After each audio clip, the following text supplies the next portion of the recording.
moom a njëkk a nettali ab xisa ji Bécaye Diagne Bécaye Diagne mooy bàyyi benn baas Diagne mi ngeen di dégg Bécaye Diagne nee na ma Bécaye Diagne moo ko nettali xamaa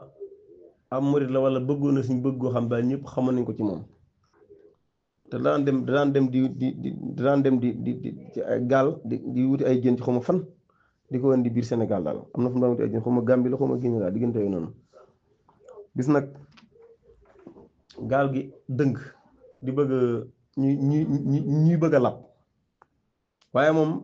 moo ko nekk ne ko man awma benn xalaat bu Sëñ Tuubaa daal ndem nit ku baax la te nitu yàlla la moom lay tàllal sama loxo wala mu fii ma nekk bala maa dee da ko tudd ci kaw ne Ahmadou Bamba yow rek laa yaakaar fii ci géej gi nga wallu ma yow mi jubóog sa borom waaye bi nga xamee ne nee na siggi na daal Sëñ Tuubaa ci boppam la gis jëxërën moom Bécaye Diagne sëriñ bi téye ci mbaggum ndejoor mi moom Bécaye Diagne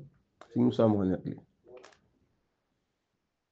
mu téye ci mbaggum ndejoor mi ci loxoom ndejoor bi daal di jël gaal gi jël loxoom càmmoñ bi du përti ko ci kii ko ci noonu bi mu ko gësamaatee lépp dafa dellu siwaat sëñ bi jël jaxukaay gi jox ko nee na sax boobu mi ngi téye mbaggum ndejoor mi moom Bécaye Diagne sëñ mag mi téye mbagg nee na mi ngi yëg ne li doon dugg ci biiram mi ngi gàllam mi ngi koy wàccu lépp mi ngi génnaat ndox mi nga xam jot naa dugg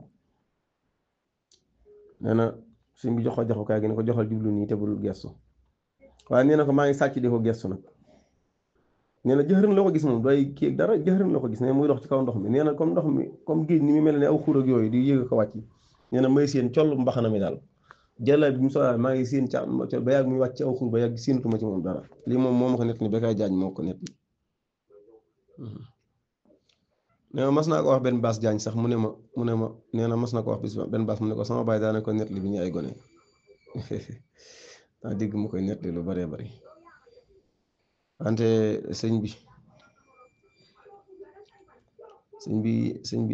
Moussa ab kenn la de ab kenn dëgg la yàlla xam na waaw diñ na lool nag dignité ji lii may wax ko weddi